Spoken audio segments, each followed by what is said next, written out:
High friends, welcome back to our channel Sanashree creation. আজকে আমরা একটা নাচের প্রোগ্রামে যাচ্ছি, তার জন্য আমরা কী কী প্রস্তুতি নিই তোমরা দেখতে থাকো আর খুব এনজয় করো। প্রোগ্রাম ভেন্যুটা যেহেতু অনেকটাই দূর, এখন আমরা স্কুটি করে যাচ্ছি, কিন্তু এরপরেই উঠে পড়েছি টোটোতে গিয়ে এবার চলে এসেছি সব থেকে ভালো লাগার জায়গায়, মেকআপ রুমে। এখানে সবাই কি সুন্দর সুন্দর সাদা শাড়ি পরেছে ম্যাচিং করে, আর মা করছে মেকআপ। আর এখানে মায়ের ব্যাচের গার্গী আন্টি ক্যামেরা দেখেই হাই করলো। এখানে দেখো হেয়ার স্টাইল আন্টি কি সুন্দরভাবে ঈশিতা আন্টিকে হেয়ার স্টাইল করে দিচ্ছে, আর এইদিকে মা করছে মেকআপ আঙ্কেলের কাছে মেকআপ। আর দেখো আমাকে কি সুন্দর লাগছিল। এখন আরো সবাই করছে, তোমরা দেখতে থাকো। মেকআপ শেষে নাচের রিলস করতে কিন্তু ভুলিনি। শুরু হলো এবার সুন্দর সন্ধ্যার মুহূর্ত।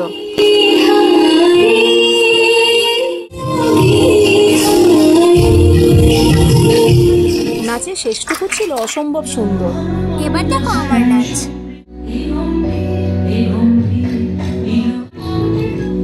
এখানে মেয়ে আর আমি একটা ছোট্ট রিলস তৈরি করলাম। এবার দেখতে পাবে ম্যাম সমেত আমাদের গ্রুপের একটা ফটো। এখানে দেখো আমরাও আছি, এটা আমাদের গ্রুপ। এটা প্রিয়াঙ্কা দি, এটা গার্গী দি, এটা আমি, এটা আমাদের গ্রুপ। এখানে বেচারা মনি সবাইকে শাড়ি পরাতে পরাতে নিজেই ক্লান্ত হয়ে গেছে, তার ছবি আর কেউ তুলে দেয়নি, তাই অগত্যা সে বাড়িতেই নিজের ছবি নিজে তুলে পাঠিয়েছে। তাহলে বন্ধুরা, তোমরা সবাই দেখো পুরো ভিডিওটা, তোমাদের কেমন লাগলো সেটাও জানিও। Thanks for watching.